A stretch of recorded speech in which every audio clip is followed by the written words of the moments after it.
Bienvenidos, bienvenidas a Los Pasillos del Poder, el detrás de escena de la política argentina y la explicación de por qué pasa lo que pasa en su capítulo número 43. Gracias por seguirnos, gracias por escucharnos, gracias por recomendarnos y gracias por casi completar este 2025 juntos. Hago este podcast en el día de mi cumpleaños, así que se imaginan. Felices de dedicar parte de mi tiempo precisamente en hacer crecer esta comunidad tan, pero tan rica e interesante. En @NachoGirón recibo mensajitos de felicitaciones si por supuesto quieren contactarse conmigo.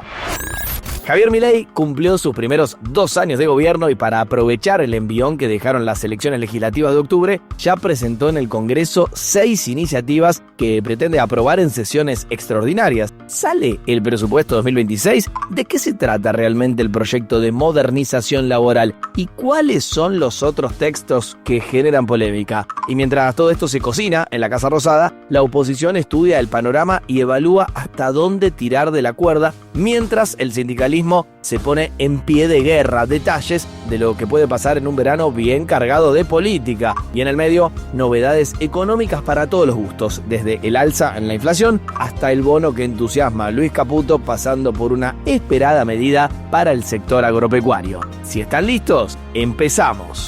Los Pasillos del Poder, con Nacho Girón, el detrás de escena de la política argentina. Y Los Pasillos del Poder es presentado por La Cardeus porque su calidad supera la realidad y te invita a soñar a pesar de que la actualidad no te deje dormir tranquilo. La Cardeus está en su Cybermes. Aprovecha las mejores ofertas, no te duermas. Ahorrá hasta un 60%, pagan 12 cuotas sin interés y el envío es gratis. Ya sabes, La Cardeus, tradición de calidad. Y este capítulo de Los Pasillos del Poder nos encuentra con Javier Milei habiendo cumplido este pasado 10 de diciembre 2 años de gobierno. Por supuesto, un presidente disruptivo ya desde la época de la campaña, que tiene luces y sombras, depende a quién le preguntes. Me pareció porque no me quiero zambullir sobre final de año en una grieta que no vamos a saldar, pero súper interesante el trabajo que viene haciendo la gente de Chequeado, que es atendible porque lo realiza ya desde hace muchas otras gestiones presidenciales. Bueno, el informe anual de Chequeado da cuenta que en su segundo año de gestión, el presidente cumplió o avanzó en 10 de 20 grandes promesas de campaña. Del total de compromisos que Javier Milei había asumido públicamente, 2 fueron cumplidos, el 10%, 8 están en proceso o avanzados, es un 40%, 7 están en proceso pero demorados, un 35%,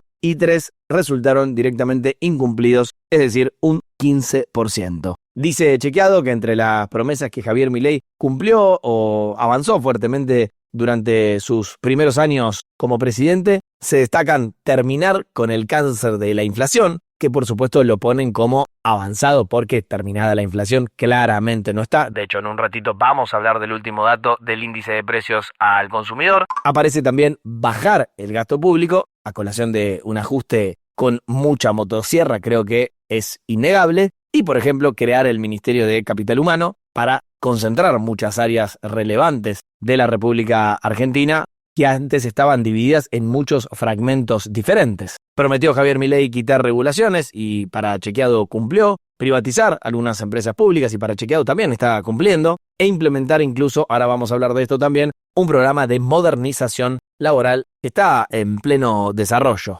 Dice Chequeado que el jefe de Estado incumplió o avanzó muy poco en algunas muy resonantes promesas de campaña. La más importante para mí, cargar el ajuste sobre el Estado. Está demostradísimo por números oficiales que cerca del 70% del ajuste cayó sobre la población común. Prometió dolarizar la economía, prometió cerrar el Banco Central, prometió implementar esquemas tarifarios realistas, prometió reformar el sistema previsional o prometió, por ejemplo, mejorar la estructura hospitalaria. Todos estos puntos no en el debe, sino en el haber presidencial. De todas maneras, hay que decirlo, si se compara el segundo año de Javier Milei con los segundos años de Alberto Fernández y de Mauricio Macri, el presidente en este caso está registrando un balance positivo. ¿Una buena gestión, una gestión razonable o una pésima gestión? Vos, como decía Matías Martín en algún viejo programa de televisión, ¿de qué lado estás? Y Javier Milei, ya que hoy lo vamos a nombrar más que nunca, está apostando todo a diciembre, sí, a este mes, el último del año, tan clave para la política argentina, porque después de haberse renovado el Congreso, el presidente llamó a sesiones extraordinarias que arrancaron este 10 de diciembre y se van a extender en principio hasta el 30, casi hasta las fiestas, aunque no se descarta que esas sesiones extraordinarias se puedan extender durante una parte de enero y una parte de febrero. Y en ese sentido, el oficialismo, como venimos adelantando en los pasillos del poder, no presentó ni 1, ni 2, ni 3, ni 4, ni 5, sino 6 iniciativas que quieren que se aprueben antes del 1 de marzo, donde ustedes saben, con el discurso del propio presidente arrancan las sesiones ordinarias. 2 de los proyectos que se presentaron ante el Congreso en estas horas son el presupuesto 2026, es prioridad realmente de la Casa Rosada, de hecho quiere una sanción muy rápida, una ley de leyes que tiene como piedra angular el superávit fiscal, aunque, como se anunció en su momento, tiene algunos aumentos en jubilaciones, en salud, en educación, incluso en pensiones por discapacidad, después de tanta polémica al respecto, superiores a la inflación proyectada para el próximo año. Recordemos que no hay presupuesto desde el año 2023. Se extendió el de ese año en 2024, se extendió también en este 2025 y la cosa no da para más. Ese proyecto va a arrancar su periplo legislativo en la Cámara de Diputados, contrariamente a lo que va a pasar con el otro gran proyecto presentado en estas horas, que es el de la reforma laboral, que va a iniciar su trámite en el Senado. Enseguida hacemos doble clic precisamente en esa reforma porque claramente es el tema de la semana, pero déjenme decirles que el tercer tema presentado por el oficialismo es retomar la idea de la inocencia fiscal, un proyecto que se presentó en junio pero que no llegó a tratarse ni siquiera en comisiones y que básicamente apunta a fomentar el uso de los dólares bajo el colchón que tengan los argentinos y que de hecho actualiza los montos previstos por multas por evasión fiscal. El cuarto proyecto se llama Compromiso Nacional para la Estabilidad Fiscal y Monetaria, que fue presentado en septiembre junto a la Ley de Presupuesto 2026 y que básicamente, si se los tengo que decir en términos simples, directamente prohíbe y hasta estipula multas muy fuertes para cualquier tipo de presupuesto que incluya déficit y que no diga de dónde sacaría los gastos que eventualmente tendría. El quinto proyecto es la reforma del Código Penal. No se presentó el texto final en el Congreso en este caso, pero habíamos comentado que el Ejecutivo viene adelantando que promueve un endurecimiento de las penas, sobre todo para los delitos graves, y de hecho la no prescripción de algunos de esos delitos graves como narcotráfico, trata de personas o abusos sexuales. Y también hasta incorpora nuevos delitos como el cibercrimen con inteligencia artificial. Por último, el sexto proyecto, de nuevo, en este caso todavía no presentada en el Palacio Legislativo, es la adecuación de la ley de glaciares, que permitiría más inversiones mineras, atención con esto, en zonas denominadas periglaciares, todo lo que está alrededor de un amplio espectro de lo que conocemos como glaciares, e incluso en zonas donde hay glaciares debajo de la tierra que nuestros ojos no ven. Las provincias podrían determinar nuevas distancias mínimas a esas zonas en las cuales podría, de aprobarse este proyecto, desarrollarse minería, cosa que hoy no se puede. Y todo esto pasa con el telón de fondo de lo que les vengo contando en los últimos episodios de los pasillos del poder, con un oficialismo, La Libertad Avanza, que tiene la primera minoría en la Cámara de Diputados, es decir, el bloque más importante con 95 legisladores, a diferencia del peronismo, que hoy se llama Fuerza Patria, que tiene 93, o del PRO, que tiene 12 diputados propios apenas, o de la UCR, que tiene 6, o incluso del interbloque de Unidos, que junta a varios gobernadores importantes de la República Argentina, entre ellos el de Santa Fe o el de Córdoba, y que llega a 22 legisladores. La situación no es igual, pero de alguna manera muestra más músculo legislativo también en la Cámara Alta, en el Senado, porque de 7 legisladores propios, La Libertad Avanza, con la inclusión de Patricia Bullrich, llegó a 20. Por ende, también ahí si bien menos holgados que en diputados, el gobierno está bastante mejor parado que antes. Y a esto hay que sumarle las reuniones que viene teniendo, sobre todo Diego Santilli, el ministro del Interior, con distintos primeros mandatarios provinciales para arrimar el bochín, como se dice en el barrio, y que los votos para los proyectos más difíciles que quiere el espacio violeta estén en el Congreso. Y ahora sí, un desarrollo necesario de algunos aspectos del proyecto presentado oficialmente en el Congreso de Reforma Laboral. Tiene 136 páginas, poco más de 180 artículos, que después de mucho secretismo en su elaboración, finalmente conocemos en detalle. Javier Milei se fue a Noruega, Oslo, ahora les cuento los detalles, y recién aterrizado le puso su firma al proyecto y lo envió derechito a la Cámara de Senadores. Más crecimiento, por más prosperidad, por más trabajo, para que Argentina sea grande nuevamente. ¡Viva la libertad, carajo!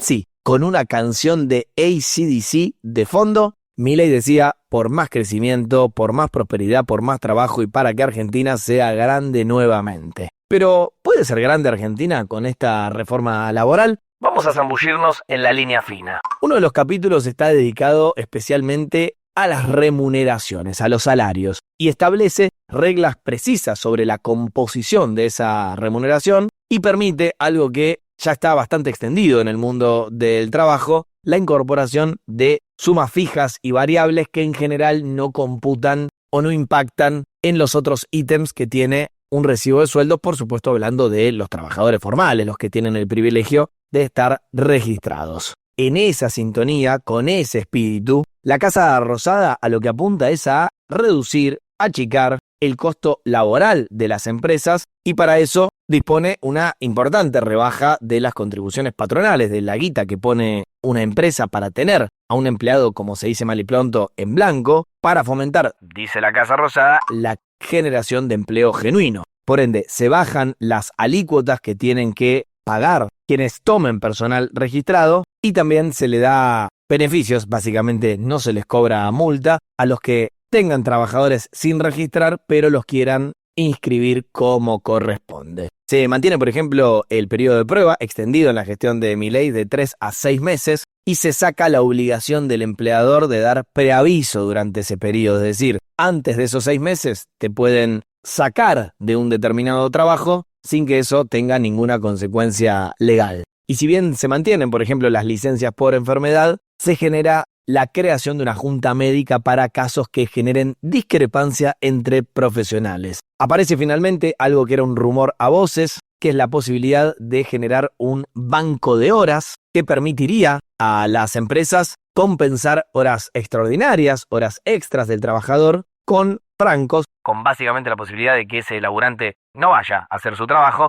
en lugar de pagar las clásicas horas extra. El banco de horas, recuerden, un tema para seguir de cerca porque va a ser uno de los puntos que va a generar polémica, porque los que se quejan de esta cuestión dicen que tranquilamente un empleador, por más que al otro día te dé un día de descanso, podría hacerte trabajar más de la cuenta. Hay novedades importantes con respecto a las indemnizaciones y despidos. Básicamente se confirma que hay algunos ítems que no van a ser tenidos en cuenta a la hora de calcular el monto de las indemnizaciones. Por ejemplo, no se incluyen los aguinaldos, ni las vacaciones, ni gratificaciones extraordinarias que puedas tener en tu laburo como un bono. Es decir, se prevé una reducción en la base del cálculo de las indemnizaciones en el caso de que te despidan. Aparecen además nuevas regulaciones para las siempre importantes vacaciones, en las que si bien se reafirma el derecho de todo trabajador a un periodo anual de vacaciones pagas, esto ya lo dice la vieja ley de contrato de trabajo, incluye la novedad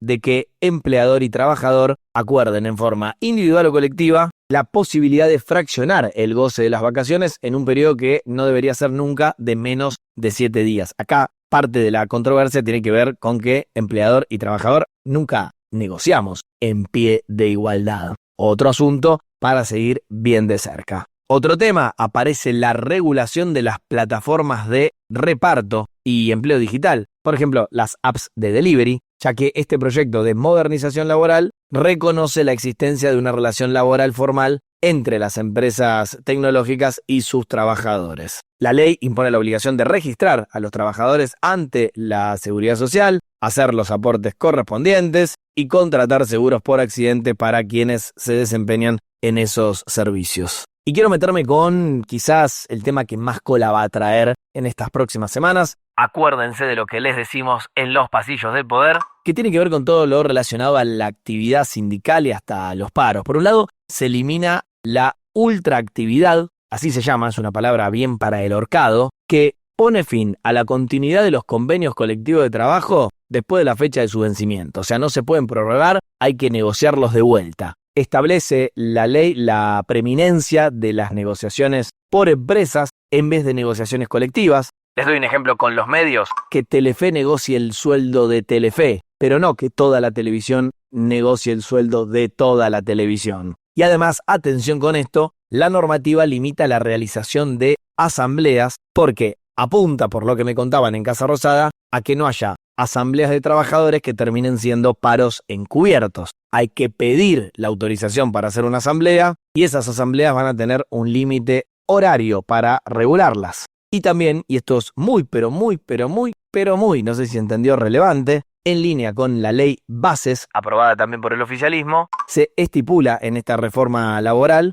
un funcionamiento mínimo del 75% de la planta de laburadores en sectores llamados críticos y del 50% en sectores denominados estratégicos. Estamos hablando, por supuesto, de las áreas de salud, educación, bancos, energía, telecomunicaciones, transporte. Y acá, por supuesto, los detractores de esta cuestión lo que dicen es que si un sector tiene que dejar al 75% de su planta laburando durante un paro, lo que se está cercenando es el derecho constitucional del trabajador de justamente parar. En paralelo, fija infracciones graves para los que bloqueen o tomen empresas. Pero he aquí la gran polémica. Se suponía que este texto de La Libertad Avanza iba a sacarle a los sindicatos lo que se llama el aporte solidario que cualquier trabajador registrado le da justamente a los sindicatos sin posibilidad de elegir. Se llama solidario, pero minga que solidario, te lo sacan del recibo de sueldo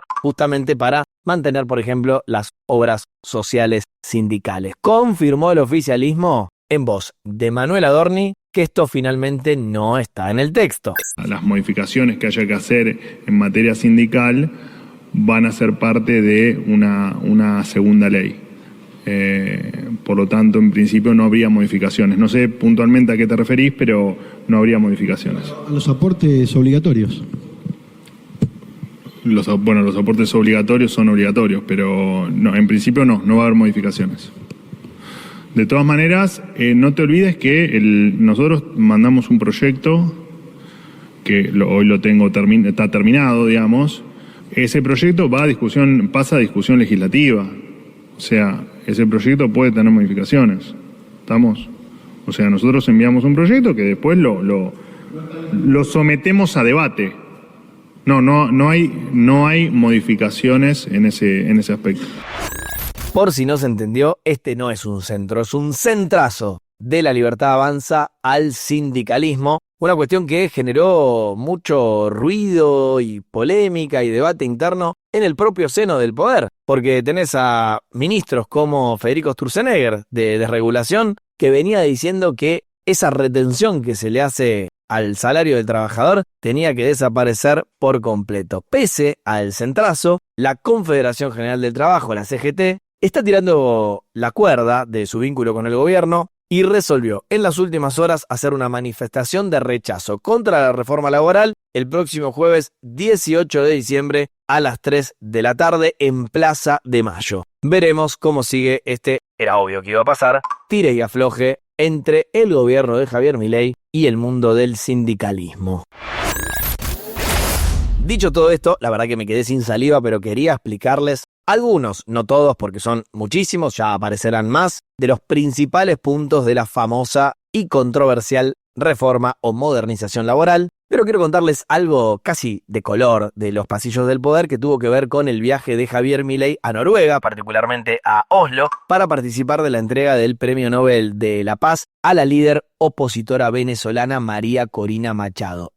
Fue, en realidad, el viaje número 30 de Milei en estos 2 años de gobierno. A mí que me gustan los números, tengo el dato de que ya lleva 100 días afuera, es decir, el 13% de su gobierno. Era un viaje raro que buscaba en apenas 48 horas de periplo una foto con María Corina Machado, seguramente para tirarle un centro también a Estados Unidos, que viene jugando muy fuerte contra el régimen cada vez más violento y poco democrático, por no decir nada, de Nicolás Maduro. El problema es que por toda la logística complicada que tuvo Machado para salir del lugar donde vive en la clandestinidad, Javier Milei, que había ido a verla, no se la pudo cruzar. Y lo que se cuenta justamente en los pasillos oficiales es que, algo enojado, nuestro presidente decidió acelerar el regreso y cancelar las audiencias oficiales que tenía con el rey de Noruega y con el primer ministro. Por ende, adelantó el viaje en avión privado y se volvió para la República Argentina antes de lo previsto. Con un giro inesperado que hubo sobre el final, Javier Milei volvió a la Argentina pensando que María Corina Machado finalmente nunca iba a pisar Oslo. Pero cuando Javier Milei estaba en viaje a nuestro país, ¿qué pasó? María Corina Machado finalmente llegó a Noruega. Cosas que pasan. Machado, como les decía, terminó apareciendo y agradeció el Premio Nobel de la Paz de esta manera. And I assure you that I am very hopeful.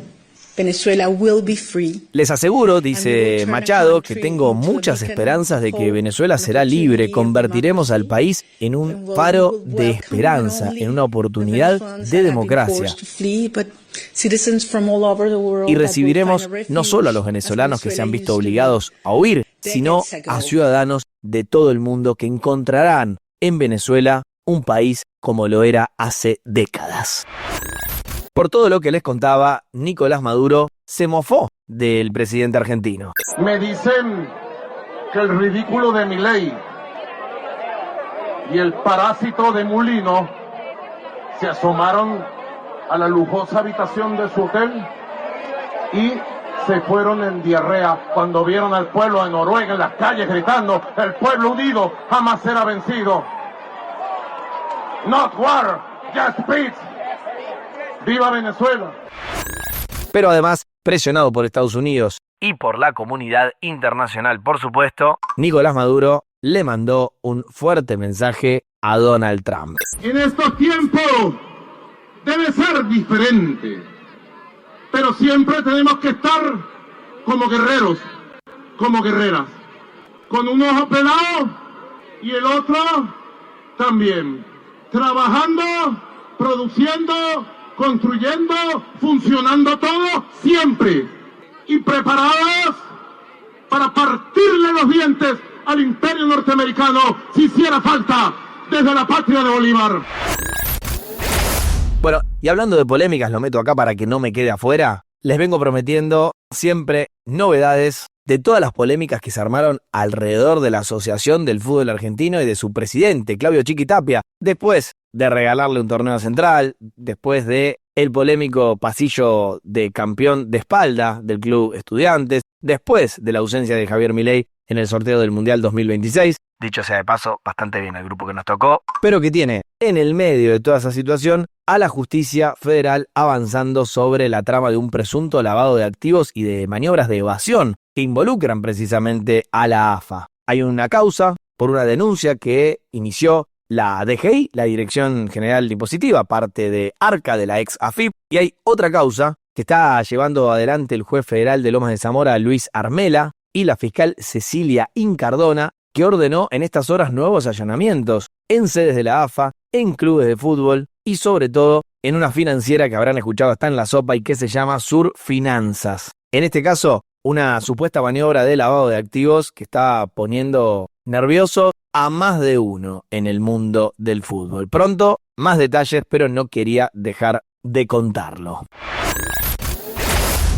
Y no hay excusas para avanzar con los pasillos del poder. Podés poner de excusa que el ritmo político de Argentina justamente te da dolor de cabeza o de panza o en algún lugar del cuerpo, pero no tenés excusas a la hora de cuidar tu salud. Por eso, este segmento lo acompaña Medife, la cobertura con alcance nacional que te acerca a más de 60.000 profesionales, CamDoctor 24/7 y excelencia médica. Todo con hasta 50% de ahorro, sí, hasta 50% menos. Asociate hoy llamando al 0810-122-0400 y cuida tu salud sin excusas.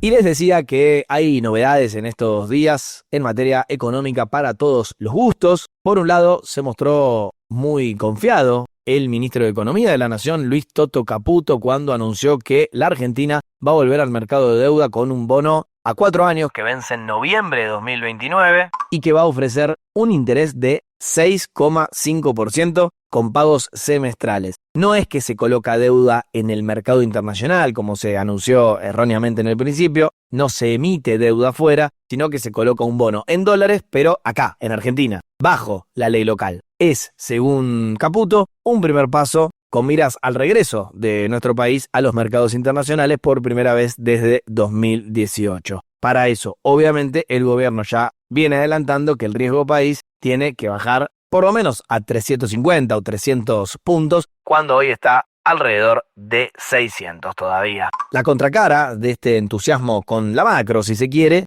es lo que está pasando en la micro. La inflación de noviembre, que se conoció en las últimas horas por parte del Instituto Nacional de Estadísticas y Censos, marca que el número fue 2,5%, lo que implicó una aceleración de 0,2 puntos porcentuales respecto al mes anterior, cuando había dado 2,3. Claro, es verdad, en lo que va del año la inflación, que en el último año de Alberto Fernández había dado más de 200%, está hasta noviembre en 27,9% y marca una variación interanual de 31,4%. Quiero marcar que los precios regulados tuvieron una suba por encima del índice general. La variación fue de 2,9%, teniendo en cuenta que el gobierno anunció en noviembre un aumento en las tarifas de luz y de gas de casi el 30% y casi un 10% de aumento para colectivos del AMBA, del área metropolitana de Buenos Aires. ¿Cuál fue la división con mayor aumento en el mes de noviembre? Justamente vivienda, agua, electricidad, gas y otros combustibles, dio 3,4%, también bastante arriba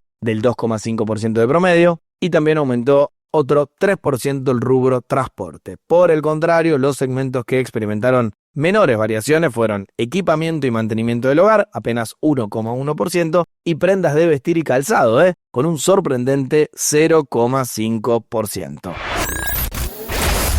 Y en paralelo, también lo quiero dejar asentado, el área económica del gobierno anunció una nueva reducción en las retenciones a las exportaciones de la cadena agroindustrial, una decisión que baja la alícuota para la soja del 26 al 24%, para los subproductos de la soja del 24,5 al 22,5%, para trigo y cebada de 9,5 a 7,5%, para maíz y sorgo de 9,5 a 8,5% y para girasol de 5,5 a 4,5%. Dijo Toto Caputo, de vuelta tratando de sacar pecho, que esta baja de los impuestos forma parte de la prioridad del gobierno de eliminar las retenciones en la medida en que las condiciones macroeconómicas lo permitan. De vuelta, acá lo venimos diciendo, un país dual, que está con menos turbulencias en la macro, pero bastante crujiente cuando uno mira puntualmente nuestra golpeada microeconomía.